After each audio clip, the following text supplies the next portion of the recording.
உண்மைகளை தோலுரித்து காட்டி உரையாற்றி அமர்ந்திருக்கிற என் ஆரோக்கிய நண்பர்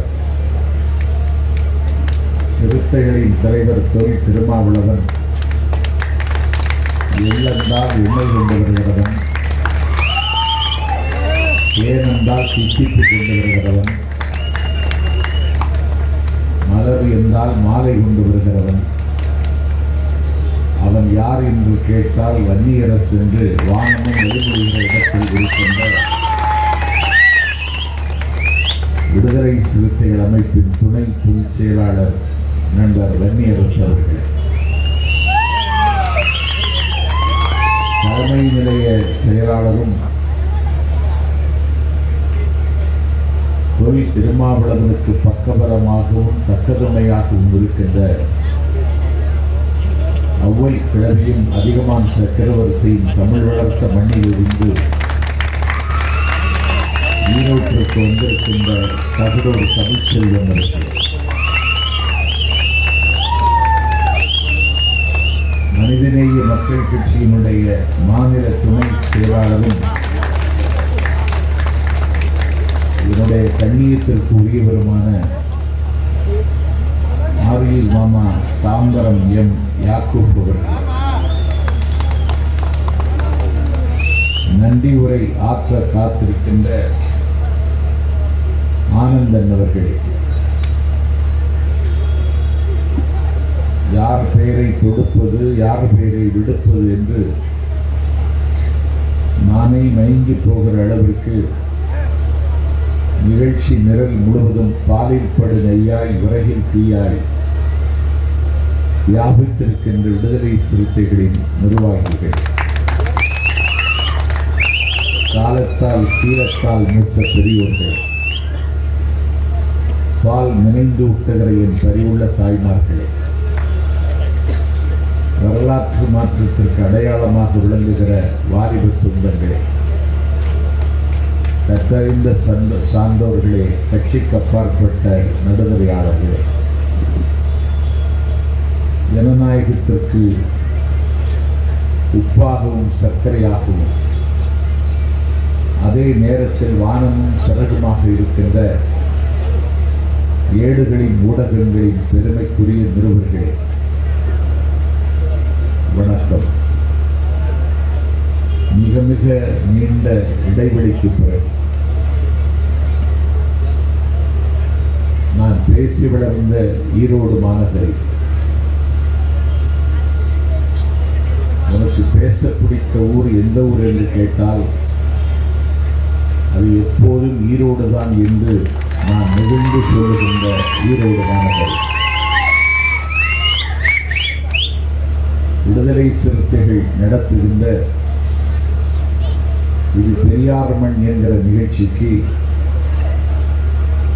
என்னை கலந்து கொள்ள பணித்து இந்த நிகழ்ச்சிக்கு வடிவம் தந்திருக்கின்ற எஸ்.எம். சாதிக் அவர்களுக்கு நன்றி சொல்வதற்கு நான் கற்ற தமிழில் வார்த்தைகள் கிடைக்கவில்லை. Public memory is very short. மக்கள் ஞாபக மறதி உள்ளவர்கள். ஆனால் மக்கள் ஞாபக மறதி உள்ளவர்களாக இருந்தாலும் நாங்கள் ஷார்ப்பாக இருக்கிறோம் என்பதை விடுதலை சிறுத்தைகள் இன்றைக்கு ஈரோட்டில் நிரூபித்துக் கொண்டிருக்கிறார்கள். இன்றைக்கு காலை சுற்றிய பாசிசம் இன்றைக்கு கழுத்தை சுற்றி எத்தனிக்கிற காலகட்டம் இந்த காலகட்டம். ஒன்று அறிவிக்கப்படாத emergency, today grave threats to democracy. இன்றைக்கு அமுலில் இருக்கிற காலம் இந்த காலம். இந்தியாவை இன்றைக்கு ஒரு பழைய கற்காலத்திற்கு கொண்டு செல்வதற்கு இன்றைக்கு மதத்தின் பெயரால் ஒரு மலிவான மட்டமான அரசியலை நடத்துகிறவர்களின் கையில் இந்த நாடு சிக்கியிருக்கிற காலகட்டத்தில் நாஞ்சில் சம்பத் ஈரோட்டுக்கு வந்திருக்கிறேன். நான் ஒரு அனாதை பயலை பற்றி பேச வந்ததாக நீங்கள் கருதக்கூடாது. நான் பொதுவாகவே 4 கால் பிராணிகளுக்கு பதில் சொல்வதில்லை. ஆனால் இது பெரியார் மண் என்பதை நான் சொல்லியாக வேண்டும். கேவலகுத்து கேவலன்களை தெருவிலே போட்டு மிதித்தவன் தந்தை பெரியார். கைரேகை பார்த்து கொண்டிருந்தவனுடைய கரங்களில் எல்லோரா ஓவியங்களை தீட்டியவர் தந்தை பெரியார். கட்டை விரல் மட்டுமே பதிக்க தெரிந்தவருக்கு சுயசரிதத்தை எழுத கற்றுத்தந்தவர் பெரியார். தொட்டிலில் கிடந்த பொழுது பூமி இருண்டையை பற்றி கவலைப்பட்டவர் தந்தை பெரியார். ஒரு இனத்தினுடைய இழிவை நீக்கவும், ஒரு இனத்தினுடைய இடும்பை போக்கவும் ஒரு 80 ஆண்டு காலம் இடையராதும் தடையராதும் இயங்கிய வரலாற்று நாயகர் தந்தை பெரியார். பெரியார் என்பது பெயரல்ல, அவர் ஒரு சகாப்தம், அவர் ஒரு காலகட்டம், அவர் ஒரு திருப்பம். இன்னும் சொல்ல போனால் அவர்களே தமிழ்நாட்டு மக்களின் விருப்பம். அந்த பெரியார் என்கிற ஆகாயத்தை சில அற்ப பயல்கள், குறைந்த கூலிக்கு தன்னை விற்றுக் கொள்ளுகிறவர்கள், தோல் மரத்து போன ஒரு பெயர் பெரியாரை இன்றைக்கு தொடர்ந்து அவர் மீது அவர் கல்லறிகிறார். பெரியாரை யாரும் கல்லறிய முடியாது, பெரியாரை யாரும் காயப்படுத்த முடியாது. பெரியார் அவர்கள் கண்ணை மூடிய காலகட்டத்தில் பெரியாருடைய எதிர் திசையில் இருந்து எழுதி கொண்டிருந்த கவிஞர் கண்ணதாசன் சொன்னார், சரித்திரம் மறைந்த செய்தி, தலைவனின் மரண செய்தி, நரித்தனம் கலங்க செய்த நாயகன் மரண செய்தி, விரித்ததொரு புத்தகத்தின் வீழ்ச்சியை கூறும் செய்தி, மரித்தது பெரியார் அல்ல மாபெரும் தமிழர் வாழ்க்கை என்று அன்றைக்கு கண்ணதாசன் பாடினான், பதறினான், கதறினான். அந்த பெரியாரை கொச்சைப்படுத்தினால், அந்த பெரியாரின் மீது கல்லறிந்தால் நமக்கு பிழைப்பு நடக்கும் என்று நாம் தமிழர் கட்சி அல்ல, நாம் விலகல் கட்சி, அந்த கட்சியிலே இருக்கிறவனெல்லாம் அவனுடைய வாடை பொறுக்க முடியாமல் இன்றைக்கு வெளியேறிக்கொண்டே இருக்கிறார்கள். அந்த கட்சியினுடைய கொள்கை பிறப்பு செயலாளர் தமிழரசன் இன்றைக்கு விலகியதாக செய்தி வந்ததற்கு பிறகுதான் நான் மேடைக்கு வருகிறேன். நான் நண்பர் சீமானுக்கு சொல்லுவேன், பெரியாரை நீ தொடர்ந்து விமர்சிக்க ஆரம்பித்தால் எதிர்வினை ஆற்றுவதற்கு எங்களுக்கு முடியும் என்றால், ஆனாலும் நாங்கள் பொறுமை காக்கிறோம் என்றால் உன்னுடைய இறுதி ஊர்வலத்திற்கு யாரும் தமிழ்நாட்டில் இருக்க மாட்டார்கள் என்பதை மட்டும் நீ இப்பொழுதே பதிவு செய்து வைத்துக் கொள்.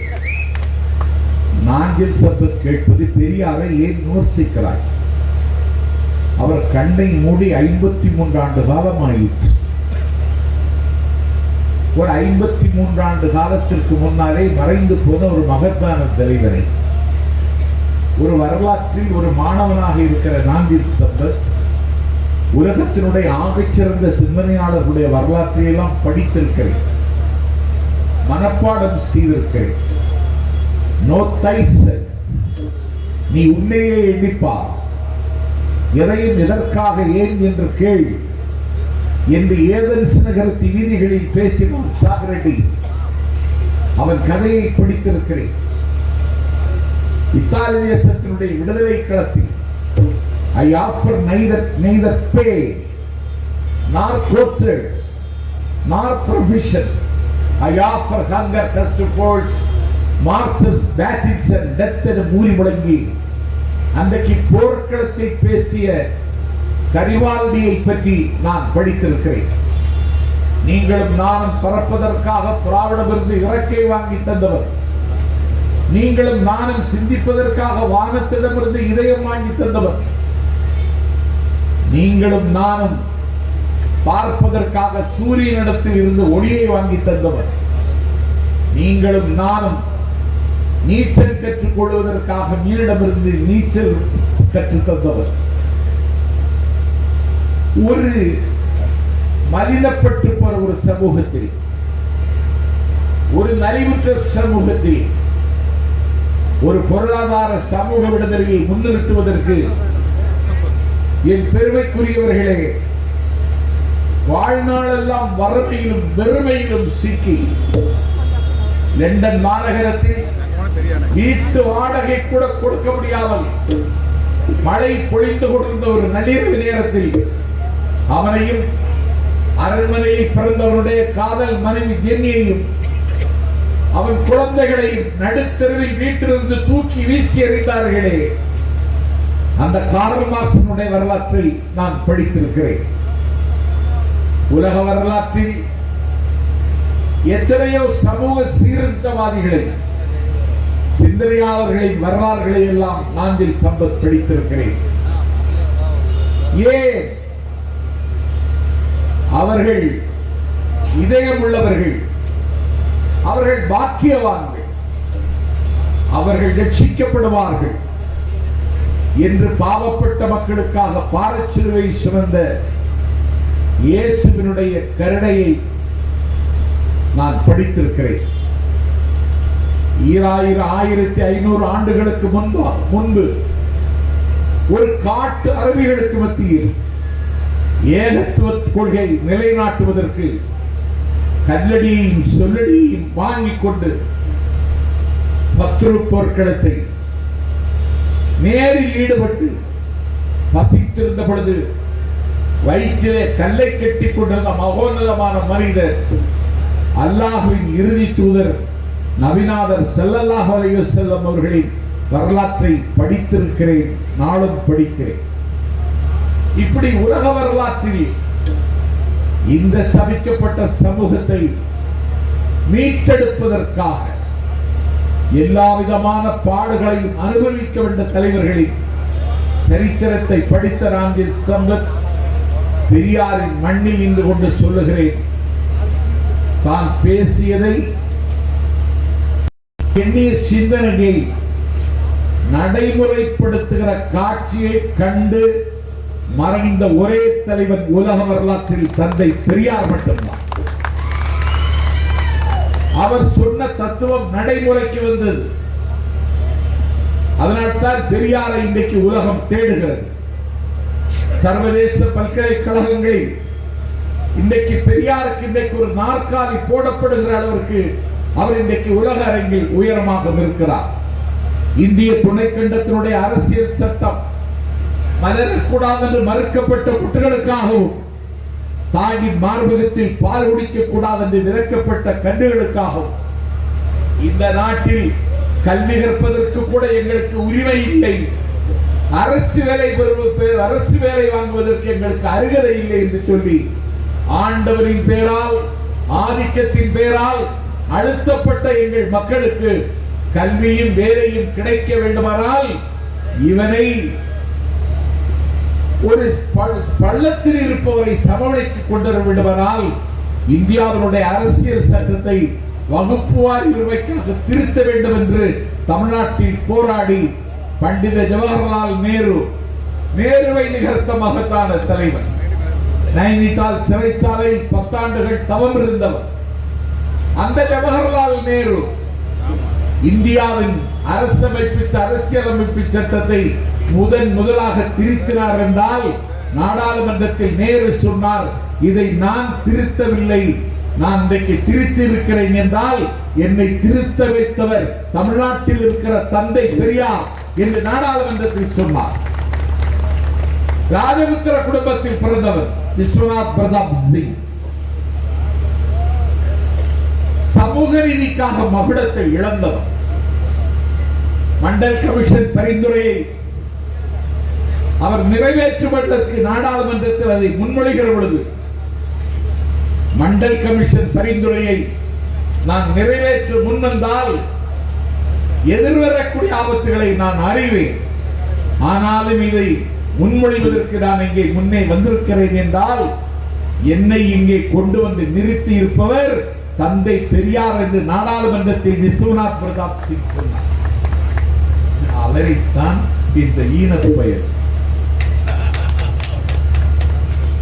தப்பாக பேசுகிறார். ஏதோ கொஞ்சம் வரலாற்று ரீதியாக பேசினால் என்னை போன்றவர்கள் பதில் சொல்ல முடியும். ஆனால் பொய்யே சொல்லுகிறார். பொய் வந்த வாயின் புலை வந்த செய்தி. அதுதான் நமக்கு உரிமை உள்ளது. ஒரு புறம்போக்கு. எங்கே சோறு கிடைக்கும் என்று கருதினால் அது இப்பொழுது பிஜேபி கட்சியில் தான் சோறு கிடைக்கும் என்று அந்த கட்சியினுடைய தாழ்வாரத்தில் படுத்து கிடக்கிற ஒரு தோல் மரத்து போன பெயர் பெரியாரை அழுக்காக்குகிறார். பெரியார் இன்றைக்கு சர்வதேச அரங்கில் பேசப்படுகிறார். பெரியாருடைய தாக்கமும் பாதிப்பும் இந்திய அரசியல் இன்றைக்கு உலுக்கிக் கொண்டிருக்கிறது.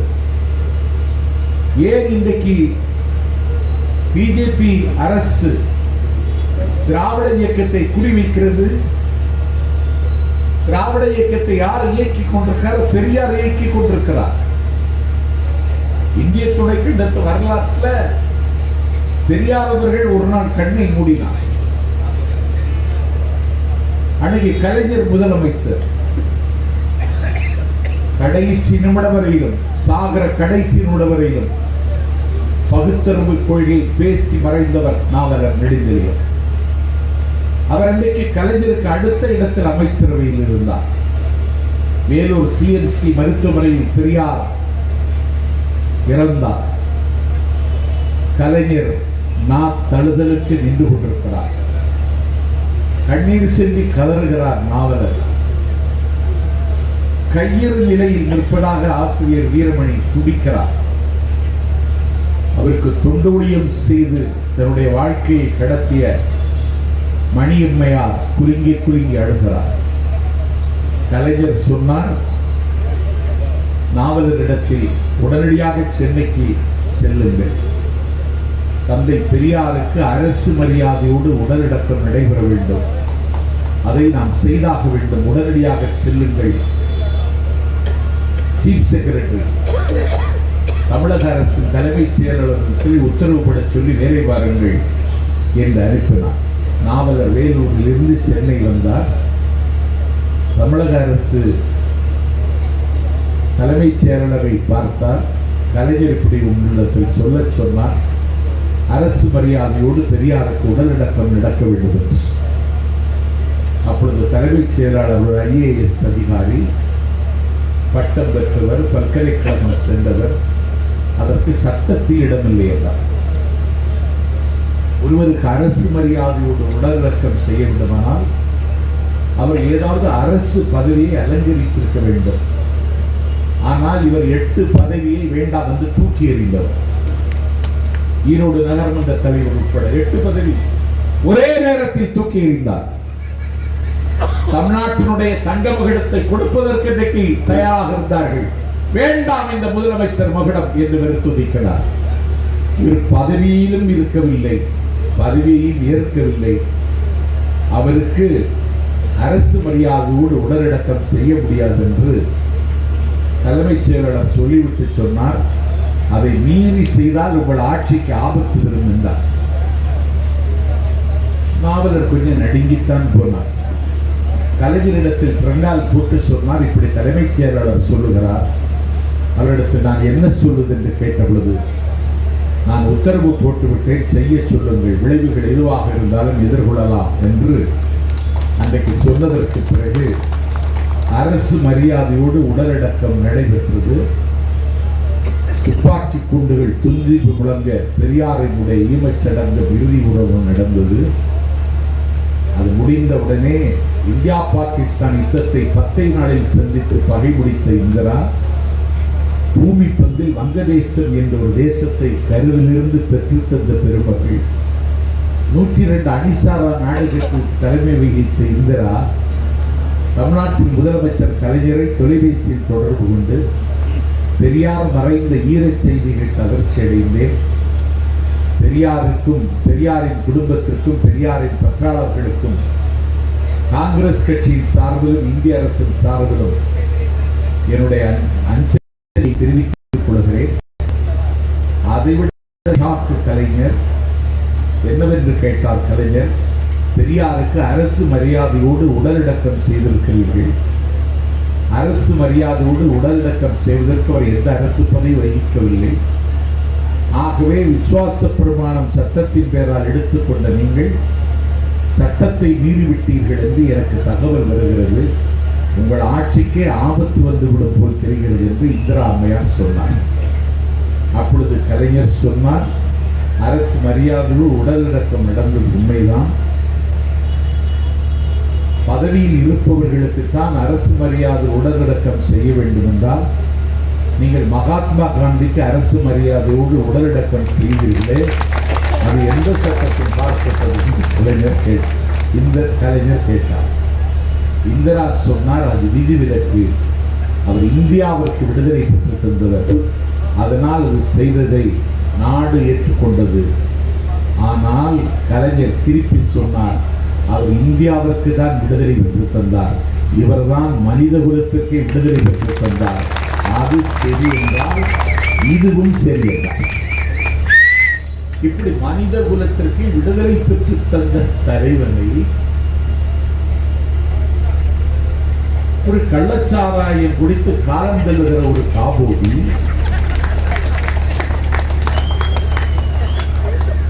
முதல் கல்யாணம் எப்போது நடந்தது என்றே தெரியாமல் இருக்கிற பயல் இன்றைக்கு அழுக்காக்குகிறான். நீ ஆண் மகனாக இருந்தால், நீ ஒரு அப்பனுக்கு பிறந்திருந்தால், நீ பேசுகிற தமிழ் தேசியத்தை நான் பேசுகிற திராவிடத்தையும் ஒரே விடை விவாதிக்க தயார். வருவாயா? நீ நாளைக்கு வருவதாக ஒரு செய்தி வருகிறது. ஒரே மேடை விவாதிக்க தயாரா? உன்னிடத்தில் ஏதாவது தரவுகள் இருக்கிறதா? என்ன திராவிடம் என்றால் என்ன உனக்கு பிள்ளை விளையாட்டு மாதிரி தெரிகிறதா? நீராறும் கடலுடுத்த என்று மனோன்மணியம் சுந்தரம் பிள்ளை மலையாள நாட்டில் இருந்த பொழுது சுவாமி விவேகானந்தரை சந்தித்தார். விவேகானந்தர் மனோன்மணியம் சுந்தரம் பிள்ளை இடத்தில் கேட்டார், நீ எந்த கோத்திரம் என்று கேட்டார். மனோன்மணியம் சுந்தரம் பிள்ளை சொன்னார், நான் திராவிட கோத்திரம் என்றார். ஏன்? ஆதிசங்கர பகவத் பாதர் காலடியிலே பிறந்தவர், இந்தியாவை காலாலேயே இந்தியாவுடைய சமயம் என்று கருதப்படக்கூடிய பௌத்தத்தை, சமணத்தை வாதத்தினாலேயே வென்றவர். அந்த ஆதிசங்கரர் என் பெருமைக்குரியவர்களே, எங்கள் திருஞான சம்பந்தனை திராவிட சிஷ்ய என்று கொண்டாடினார். ஏன்? இந்தியாவுடைய தேசிய கீதத்தை பாடிய ரவீந்திரநாத் தாகூர் தன்னுடைய தேசிய கீதத்தில் திராவிட உட்கல பங்கா என்று பாடுகிறார்.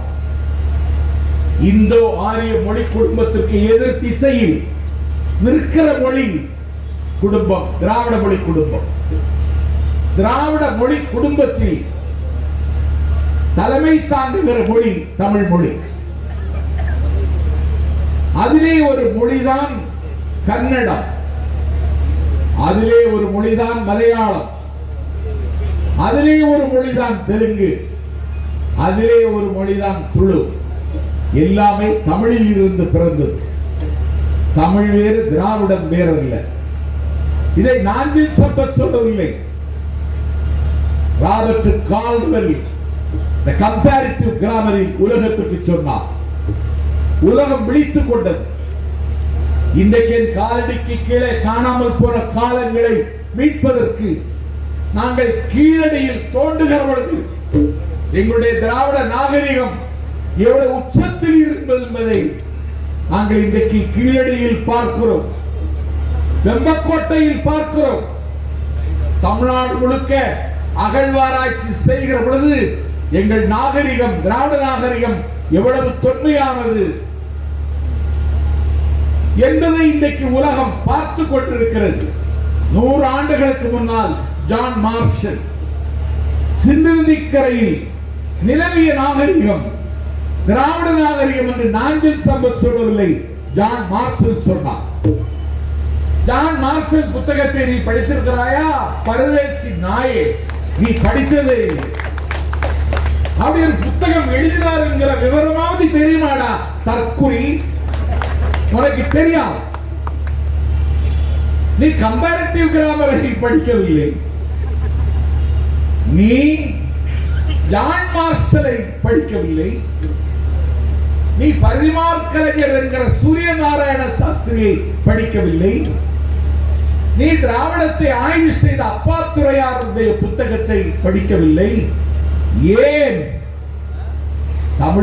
தமிழினுடைய உயர்வை, தமிழின் மேன்மையை, தமிழின் தன்மையை, தமிழின் வன்மையை, தமிழின் கோன்மையை உலக அரங்கில் நிலைநிறுத்தி காட்டிய தேவனைய பாவாணரை படிக்கவில்லை.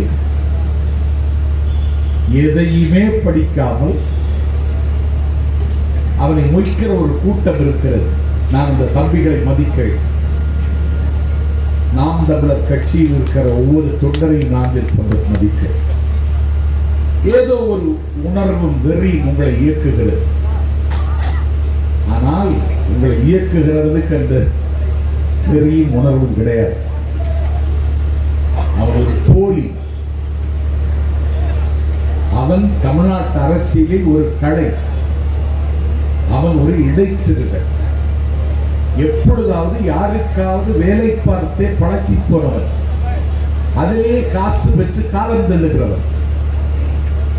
இந்த நாட்டில் ஜெயலலிதாவிடம் இருந்து 400 கோடி ரூபாய் வாங்கினான் தேர்தல் பிரச்சாரம் செய்வதற்கு. 300 கோடி ரூபாய் பிஜேபி கட்சியிடமிருந்து வாங்கினான். அவன் போடுகிற பிராண்டட் ஷர்ட் 8,000 ரூபாய், 9,000 ரூபாய். அவன் போடுற பேண்ட் 7,000 ரூபாய், 8,000 ரூபாய். ஒரு நாம் தமிழர் கட்சி தொண்டன் அவனை வச்சு ஒரு கூட்டம் நடத்துவதற்கு ஈரோட்டில் ஒரு அறை போட்டால் அரை மணி நேரத்தில் 64,000 ரூபாய்க்கு குடிக்கலாம்.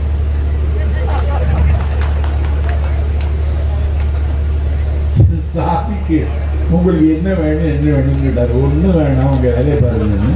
நான் இது வரைக்கும் ஒரு தேநீர் கூட சாதிக்கு தேநீர் வாங்கி குடிக்கல. இந்த கூட்டத்தை நடத்துங்க, அதெல்லாம் எனக்கு வேணும் அப்படின்னு சொல்லிவிட்டேன். இப்படி ஒருத்தன் தமிழ்நாட்டு அரசியல்ல அவனா தலைவனாச்சு இருக்கலாம். உலகத்தில் எங்கேயாவது தானே பேசி தானே சிரிக்கிறவனை பார்த்திருக்கீங்களா? தானே பேசுகிறான், தானே சிரிக்கிறான். அப்பா, என்னுடைய காலில் கிடக்கிற செருப்பு என் கைக்கு வர ஆசைப்படுது. ஏண்டா தானே பேசி தானே சிரிக்கிற? உடல் இச்சை விரும்புமானால் பெற்ற தாயின் உற்ற சகோதரியும் நீ உணர்ந்து கொள்ளலாம்னு பெரியார் சொன்னாருங்களாம். அன்றைக்கு நான் ட்விட்டர்ல பதிவிட்டேன், தன்னுடைய சொந்த அனுபவத்தை வாங்கி எடுக்கிறாங்க. ஆதாரம் இருக்கா? நான் கேட்கல. பெரியார் திராவிடர் கழகத்தின் தலைவர், 75 வயதானவன், உடல்நலம் குன்றியிருப்பவர், காவல் மனையாளை சாவுக்கு கொடுத்துவிட்டு ராமகிருஷ்ணன், ஆதாரம் இருந்தால் காட்டு, நானே உன்னுடைய வீட்டுக்கு வருகிறேன் என்று கோவையில் இருந்து புறப்பட்டு உன் வீட்டுக்கு வந்தார். நீ அவரை எதிர்கொண்டாயா? அவர் கேள்விக்கு பதில் சொல்ல தயாராக இருந்தாயா? கூலிக்கு மாரடிக்கிற சில பயல்களை உருட்டுக்கட்டை வாங்கி கொடுத்து உன்னுடைய வீட்டிலே பிரியாணி இருந்து ராமகிருஷ்ணன் நீ பதில் சொல்லி இருக்க வேண்டாமா? என்ன பொய் இது? நான் பெரியாரினுடைய குடியரசை முழுவதுமாக வாசித்த மாணவன். நான் 1984 திராவிடர் கழகம் நடத்திய பயிற்சி பாசறை குற்றாலத்தில் பயிற்சி பெற்றவர் தான். பெரியார் எங்க சொல்லி இருக்காரு சொன்னியா? இதுவரைக்கும் ஏண்டா சொல்லல?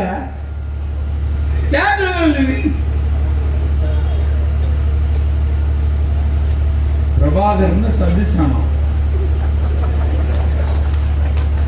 சந்திச்சவங்க யாரும் சொல்லல.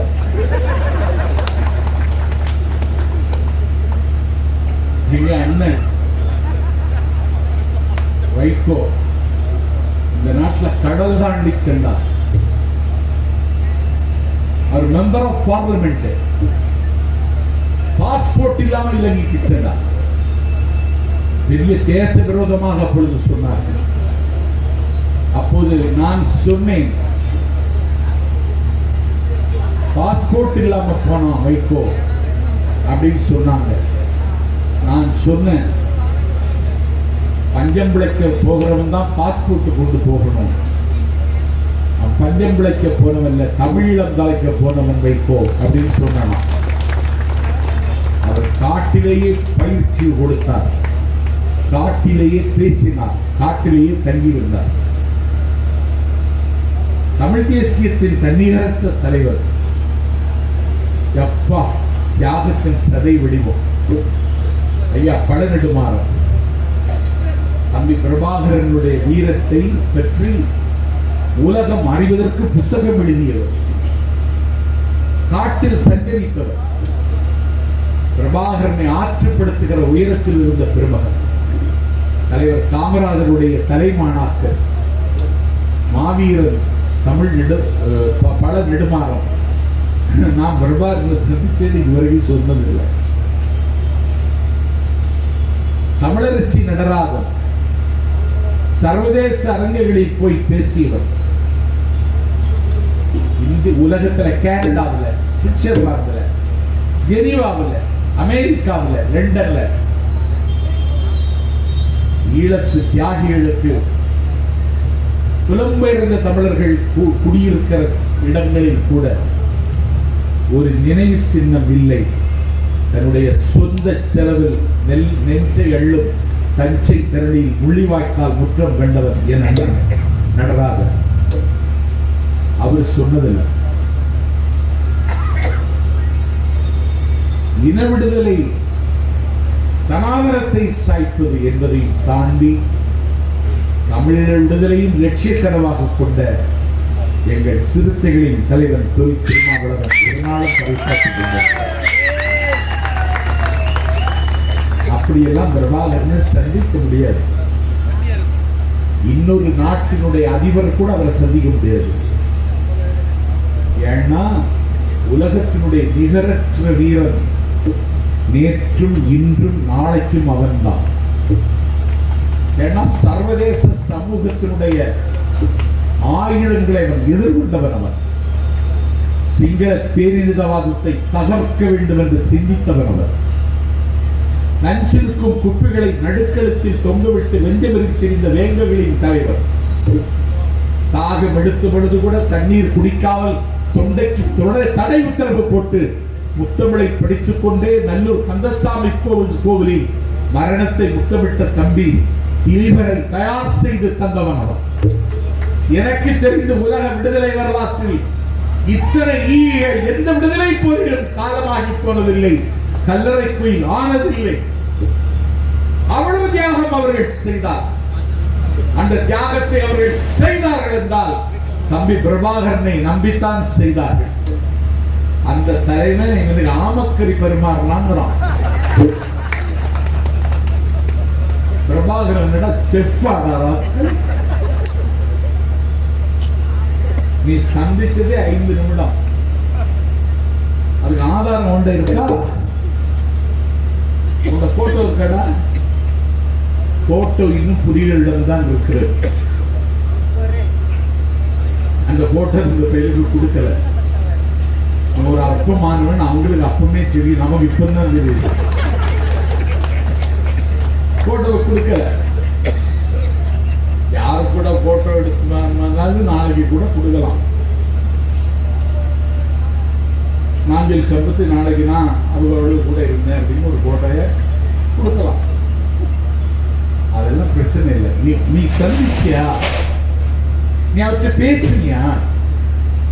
தமிழீழத்தினுடைய தேவை, தமிழீழத்தினுடைய வரலாற்று தேவை குறித்து நீ என்னைக்காவது பேசியிருக்கிறேடா? நான் பேசியிருக்கேன். 25 வருஷம் பேசியிருக்கேன். என்னுடைய இளமை காலத்திலிருந்து பேசியிருக்கேன். நான் அரசியலுக்கு வந்ததே அதிகாரத்திற்கு வரும் என்னுடைய கட்சி என்று கருதி வந்தவர் இல்லை. தத்தளிக்கிற தமிழ் சொந்தங்களுக்கு, தமிழீழ தம்பிகளுக்கு பேசுவதற்காக பொதுவாழ்வுக்கு வந்தவன். நான் இவர்கள் சொல்லியிருக்கேனா? இல்ல. பிரபாகரன் கூட இருந்தது மாதிரி கதை விடுறோம். இவன் பிஜேபிக்கு கைக்கூலி, இவன் பிஜேபிக்கு அடியாளு, இவன் பிஜேபியினுடைய ஏதல் நாய். இதை நான் 10 வருஷமா சொல்லிடுறேன். நாஞ்சில் சம்பத் இங்க பேசுற சாதிக்கு கூட்டத்தை நடத்தலாம். நாங்க நினைச்சா பிரபாகரன் படம் மேடையில் வைக்க முடியும். நாங்க ஏன் வைக்கல? அது ஒரு தடை செய்யப்பட்ட அமைப்பு. நாங்க இந்த நாட்டில் இல்ல நாங்க இருக்குங்க, நாங்க இதை வச்சு பிரச்சாரம் செய்யறோம். உனக்கு இது நீ ஒரு தடை செய்யப்பட்ட அமைப்பின் தலைவரை மேடையில் வச்சிருக்க.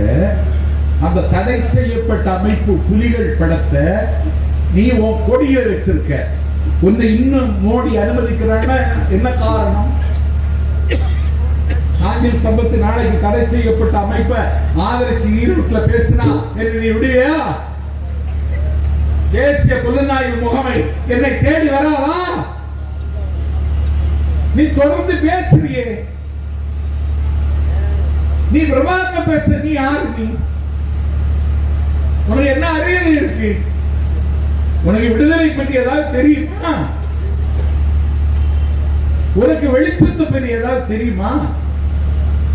நீ குருமூர்த்திய தயவால நாம் தமிழர் கட்சியை இந்த நாட்டில் ஆதித்திருக்க குடும்பத்தில் இருந்து கபலீகரம் செய்து கொண்டு கொஞ்சம் வாலிப தம்பிகளை வலது பக்கமும் இடது பக்கமும் நிறுத்தி கொண்டு என்ன நாடகம் போடுற? நான் எல்லாம் தொண்டை வலிக்க பேசியிருக்கேன், ரத்தம் கக்க பேசியிருக்கேன்.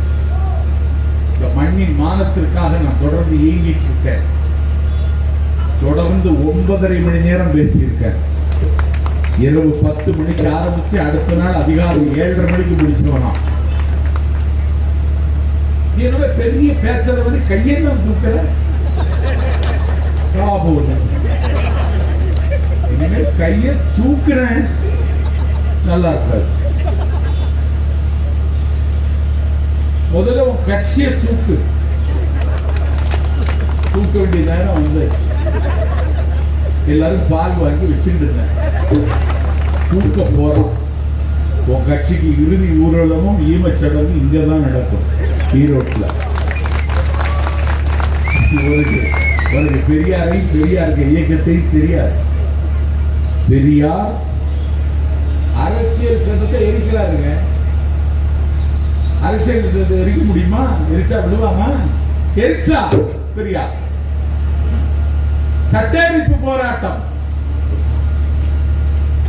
பெரியாரோடு சிறை சென்றதற்கு கருப்பு சட்டைக்காரர்கள் அணிவகுத்து நின்றார்கள். அதில் ஒரு பேர் காட்டூர் முருகேசன். கல்யாணமாகி 15 நாள் கல்யாணமாகி 15 நாளான காட்டூர் முருகேசன் கைது செய்யப்பட்டார். சிறைவாசலுக்கு அவரை கொண்டு வந்தார்கள். கல்யாணம் ஆகி 15 நாளான காட்டூர் முருகேசன் தன்னுடைய நண்பனிடத்தில் சொன்னான், நீ என் மனைவியை கூட்டிக் கொண்டு சீக்கிரம் இங்கே வாயும். அவனுடைய நண்பன் காட்டூர் முருகேசனுடைய மனைவியை அழைத்துக் கொண்டு சிறைவாசலுக்கு வந்தான். அப்பொழுது காட்டூர் முருகேசன் சொன்னான், என்னை இனிமேல் நம்பாதே, உன்னுடைய வாழ்க்கைக்கு நான் பயன்பட மாட்டேன். நீ என்னுடைய நண்பனை கல்யாணம் செய்து கொண்டு குடும்பம் நடத்து, நீ மகிழ்ச்சியாக இருக்க வேண்டும், வாழ்த்துகிறேன் சொல்லி 15 நாள் திருமணமானவர் தன்னுடைய மனைவியை நண்பனிடத்தில் ஒப்படைத்துவிட்டு சிறைக்கு சென்றார். சிறையிலிருந்து வெளியே வர்றான்.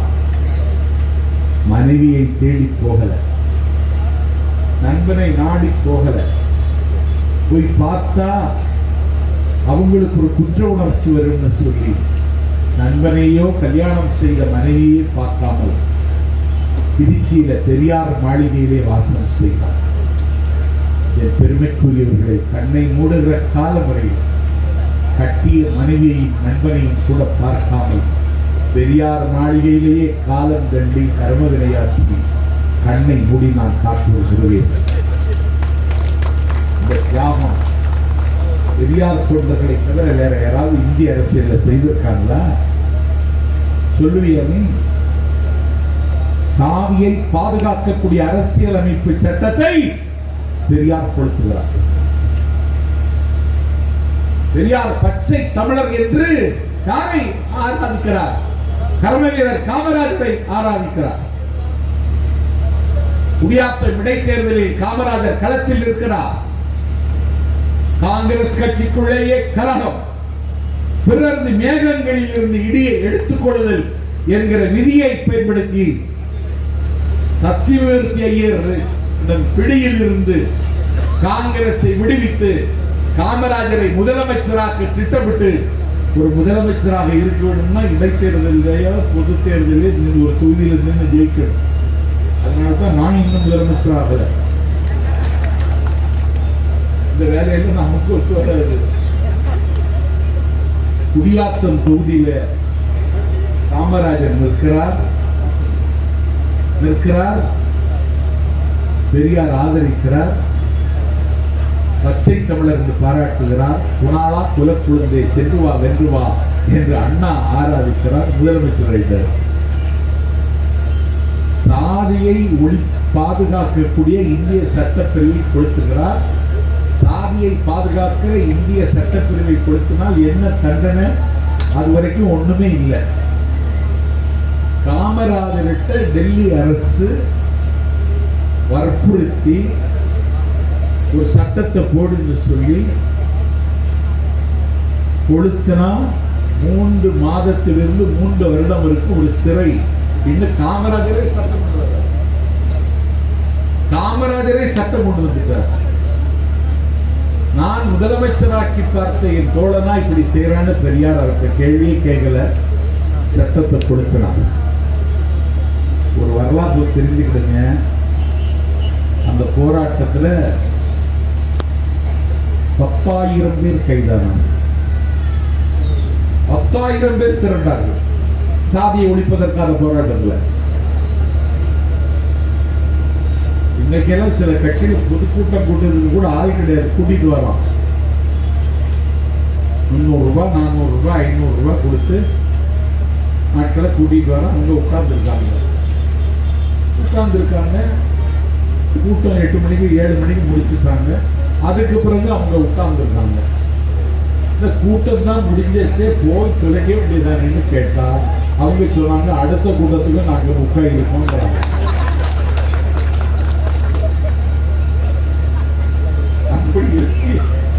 தமிழ்நாடு சட்டத்தை கொள்க 10,000 பேர்,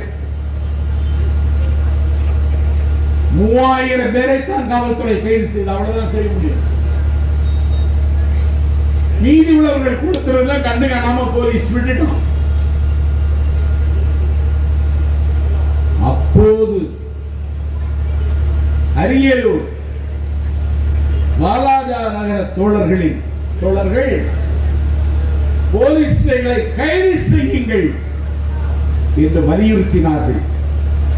அப்படி கைது செய்யப்பட்ட தோழரின் ஒருவருடைய பெயர் தங்கராஜ். அவர் இன்னும் உயிரோடு இருக்கார். வேலூர் சிறையில் 17 வயது கீழவாடி பெரியசாமி என்கிற இளைஞர் இருக்கலாம். அவர் வயசு 17. 17 வயசு கீழவாடி பெரியசாமி ஜெயிலில் இருக்கான். அப்போது இருந்த ஆளுநர் கிருஷ்ணராம் மேதி வேலூர் ஜெயிலுக்கு விசிட்டு போறார். இந்த 17 பார்த்துட்டு சொன்னாரு, ஒரு வயசே 17, நீ இப்ப சிறையில் இருக்கலாமா?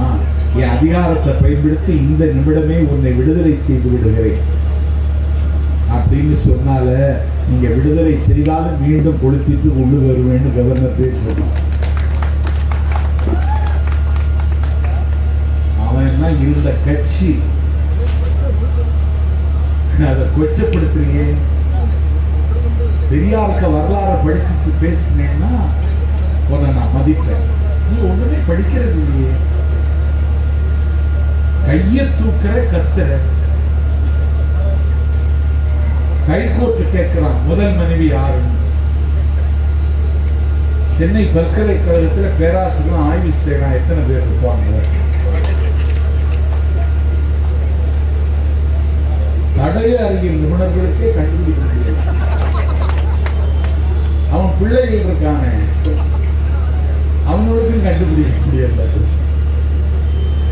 நீ எல்லாம் தமிழ்நாட்டு அரசியல்ல திமுகவை குறை சொல்றது சொல்லிடுங்க. திமுக விமர்சனத்துக்கு அப்பாற்பட்ட கட்சி இல்லை. ஆனா அதுல நியாயம் இருக்கா? நீ என்ன சொல்ற? உன் திட்டம் என்ன? தனிச்சே நிக்காம தனிச்சு நின்றுட்டா இன்னும் 400 தொகுதி இருந்தாலும் தனிச்சுதான் இருப்பான். ஈரோடு மட்டும் இல்லை, 400 தொகுதி இங்க இருந்தாலும் தனிச்சுதான் இருப்பான். ஏன்னா அவங்க வசூல் தான் முக்கியம். நீ எல்லாம் எங்க கூட அரசியல் செய்ய வாரியா? என்னை எச்சரிக்கிறேன், அளந்து பேசு. அளந்து பேசலைன்னா விளைவுகள் கொஞ்சம் விபரீதமாக. நாங்க பொறுப்போட பேசுறோம். நாங்க இந்த ஆட்சிக்கு எந்த ஊனமும் விளைவித்து விடக்கூடாது என்பதில் நாங்க எச்சரிக்கையா இருக்கோம். ஏன்னா இந்த ஆட்சிக்கு ஊனம் விளைவிப்பதற்கு பல பேர் திட்டமிடுறான். திருப்பரங்குன்றத்தில் போய் நிற்கிறான். அங்க சிக்கந்தர் பாட்ஷான்னு ஒரு ஆள், ஒரு வலியுள்ளா, இல்லாவிட்டால் ஒலியுள்ளா, அவர்கள் இறைவனுடைய அருளை பெற்று அடியார்கள். வயிற்று வலி, காய்ச்சல், நெஞ்சு வலி, நேற்றை தூக்கம் வரல அப்படின்னு சொன்னா திருக்குர்ஆனை எடுத்து கையில வச்சுட்டு ஒரு